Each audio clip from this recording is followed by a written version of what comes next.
Et c'est parti.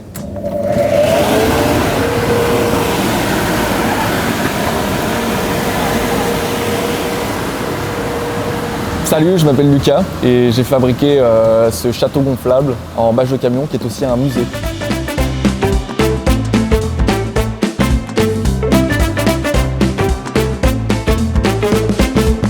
C'est que des bâches de camion qui ont été récupérées en Belgique. Il y a différentes sociétés de transport qu'on a contactées il y a un petit temps déjà maintenant et qui nous ont donné gentiment ces bâches de camion qui ne s'utilisaient plus. Je suis un peu essoufflé.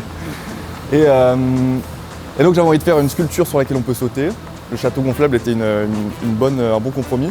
Et j'avais envie d'utiliser des matériaux qui n'étaient pas produits pour ça, mais de travailler avec de la récup.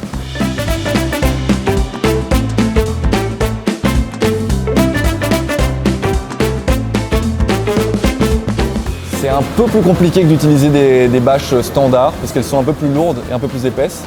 Mais du coup, ça correspond bien à l'usage d'un château gonflable puisqu'elles sont assez résistantes. Quand on le fabrique, on le fabrique sur base de plans, d'intuition, de calcul. Mais la première fois qu'on l'a gonflé, il y avait quand même cette petite énigme de est-ce qu'il va bien se gonfler, est-ce qu'il est bien cousu, est-ce qu'il n'y a pas un souci. Et le constat est qu'il est vraiment très rebondissant, voire même très très rebondissant. Ça m'a pris longtemps. De l'idée jusqu'à la réalisation, c'est quasi 2 ans, un peu plus que 2 ans. La couture en tant que telle, ça a été assez vite, mais ça a été des journées très, très chargées. Et dans ce château gonflable, il y a quelque chose comme 400 mètres carrés de bâche et quelque chose comme 9 km de fil. Il fait 6 mètres sur 7 mètres et 4 mètres de haut. Non, 4 mètres 50 de haut.